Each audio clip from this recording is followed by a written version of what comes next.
You might not remember when you first began forgetting what it meant to care too much what others think. Isn't it fascinating? Even before you knew you were changing, something inside already started shifting, noticing a lightness, perhaps not in the mind, but in the way your breath dances in moments. When once there was contraction, now there's calm. Because focusing on combining all these ideas, beliefs and concepts, and installing them unconsciously as your new belief system, you're beginning now to reprogram the very algorithms of your soul. Once there was a child who tripped in public and felt shame, but later the same child learned to smile when falling, laugh while landing, rise while still chuckling, and all the world laughed with, not at them. That child became you, becoming more. Because what used to be humiliation is now transformation in disguise. And the voice of shame, it once echoed like thunder in caves, but now it becomes just background noise, like a whisper you can barely hear from the other side of a memory fading into cartoon colours and a dimmer switch of sound. As you drift from that moment floating upward and outward from what was, you begin to wonder, was that ever about you at all? Belief is a lens, and when you shift that lens, the entire universe rearranges. So imagine a lens now, crafted from your truth. I'm not that moment. I'm not their story. I'm not that reaction. I'm what I choose to become next. Say that again inside yourself, slowly, louder, with certainty, as your unconscious begins installing belief after belief, like bricks in a cathedral.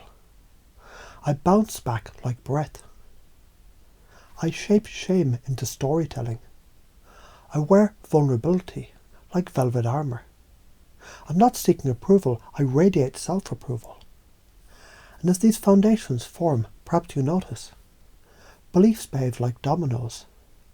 Knock over one, empowering truth, and the cascade of transformation begins.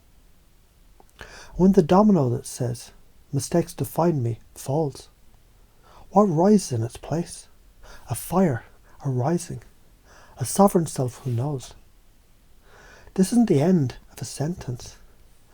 This is a comma in comedy, a dash in a hero's tale, a beat before the punchline. Let's teach this with stories, or are they metaphors, or embedded commands? There's a monk who once farted loudly while meditating.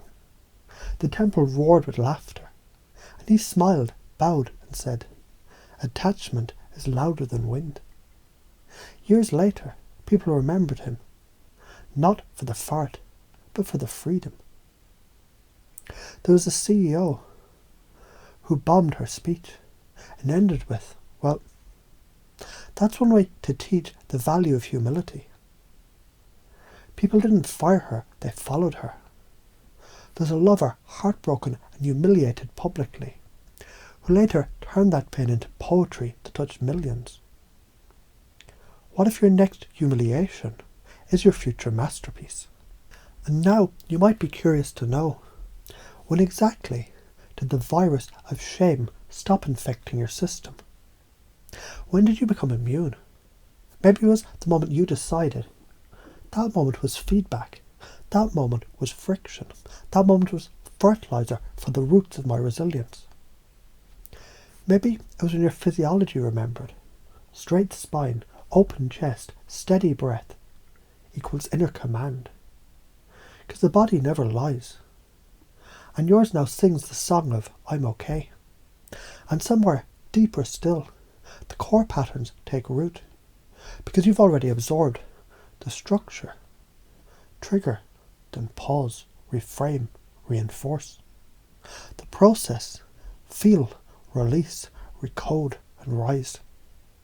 The identity, survivor, storyteller, sovereign. The belief, shame is just a shadow, I'm the sun. And when someone tries to shame you again, your unconscious replies, That's not mine, that's theirs. And your conscious mind smiles because they no longer have power. Here's what you're now discovering unconsciously. Humour dissolves humiliation. Reflection rewrites regret. Distance creates this